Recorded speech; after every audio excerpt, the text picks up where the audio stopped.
Hello yes welcome to our channel. నేను మీ anchor రేఖ. ప్రస్తుతం మనతో పాటు ఉన్నారు ప్రముఖ ఆస్ట్రో న్యూరాలజీ రెహమాన్ గారు. సార్తో మాట్లాడేద్దాం. నమస్తే సార్. నమస్తే అమ్మా. సార్ మీరు ఏ శాస్త్రాలను చూస్తారు? నేను ఫస్ట్ ఆస్ట్రాలజీ చార్ట్ చూస్తానమ్మా.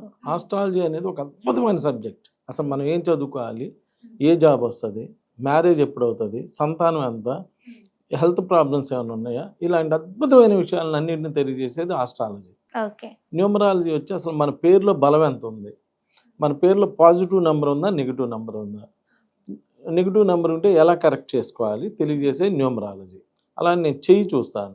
చెయ్యి చూసి అసలు మనకి ఎన్ని ఇళ్ళు ఉన్నాయి, ఇల్లు కట్టుకోవడానికి అవకాశం ఉందా లేదా, ఫారెన్ వెళ్ళడానికి అవకాశం ఉందా లేదా, ఫారెన్ వెళ్తే మళ్ళీ ఎంతకాలం అక్కడ ఉంటాము, లేదా ఎప్పుడు రిటర్న్ వచ్చేస్తాము, లేదా ఎమ్మటే రిటర్న్ వస్తామా తెలియజేయడానికి చెయ్యి చూస్తాను.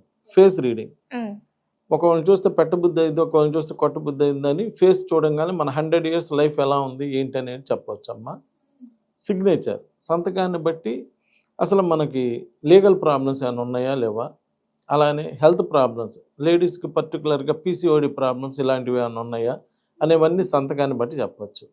మ్యారేజ్ డేట్, అందరూ అనుకుంటారు డేట్ ఆఫ్ బర్త్ మెయిన్ అని. డేట్ ఆఫ్ బర్త్ ఏముంది, ఎట్టయినా బతుకుతాడు పుట్టినాక. Marriage date is the most important. పెళ్ళైన కాడి నుంచి లైఫ్ ఎలా ఉన్నది అనేదే మెయిన్.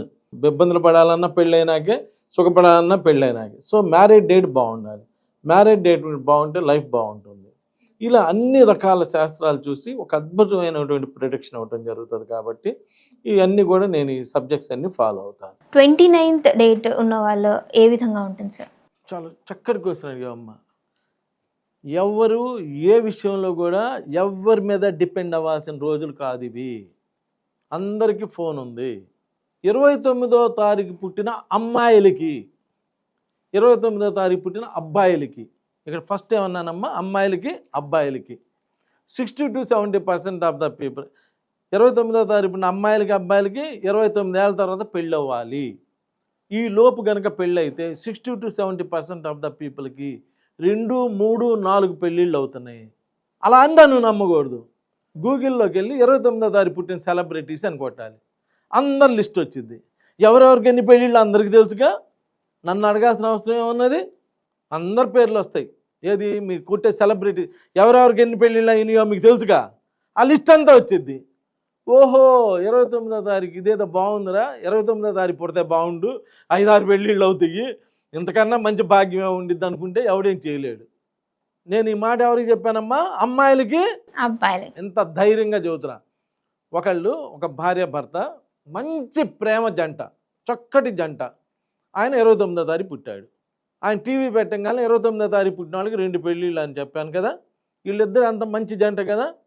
ఆయనే టీవీ పెట్టంగానే నా ప్రోగ్రామ్ వస్తుంటేనే వాళ్ళ ఆవిడ పని చేసుకుంటే, ఏమే అబద్ధాలు చెప్పి ఆయన వచ్చాడు రావే, అబద్ధాలు చెప్పి ఆయన వచ్చాడు రా, నాకంటే నేనంటే 29 పుట్టాను, నాకు 2 పెళ్ళిళ్ళు అవుతాయి అంట, చూడు అట్ట చెబుతున్నాడు అబద్ధాలు అని 6 ఏళ్ళు నవ్వుకున్నారంట. ఎన్నేళ్ళమ్మా? 6 ఏళ్ళు నవ్వుకున్నారంట. మరి నాకు ఆ విషయం ఎట్ట తెలిసిద్ది? ఆయన ఒకరోజు నా దగ్గరికి వచ్చాడు. ఏందయ్యా అంటే, మీ గురించి 6 ఏళ్ళు నవ్వుకున్నామండి నా భార్య నేను. సరే అయ్యా ఇప్పుడు ఎందుకు వచ్చావయ్యా అంటే, మా భార్య చనిపోయింది, 2వ పెళ్లి కోసం వచ్చాను అన్నాడు. అంత result oriented. Numbers are very powerful, numbers are very powerful. ఎవరెన్నన్నా నువ్వు పొద్దున్న ఎన్నింటికి లేవాలి, ఎన్నింటికి ఆఫీస్కి వెళ్ళాలి, ఎంత పెట్రోల్ కొట్టించాలి, ఎన్నింటికి రావాలి, ఎంత శాలరీ, నంబర్స్ మీద మాత్రమే నడుస్తున్నావు నువ్వు. Numbers are very very very very powerful. ఎవడు అవునన్నా కాదన్నా విమర్శించుకునే వాళ్ళు చక్కగా విమర్శించుకోండి. రేపు పొద్దున అనుభవించేది మీరే కదా, నేను కాదు కదా. సో మీరు నేను అవగాహన కల్పించినప్పుడు మీరేం చేయాలో తెలుసా, నరేష్ గారి పేరు కొట్టాలి, 29వ నంబర్ వచ్చిందా లేదో చూసుకోవాలి. వారికి ఎందుకు అలా ఎందుకు జరిగింది చూసుకోవాలి. ఇలా అందరు సెలబ్రిటీస్ అంటున్నా నేను అనేది గూగుల్లో ఎత్తుక్కోండి, నా మాట నమ్మని నేను ఏ రోజు చెప్పడంలా. సో అలా చేసి జాగ్రత్తలు తీసుకోండి. అది. నమస్కారం.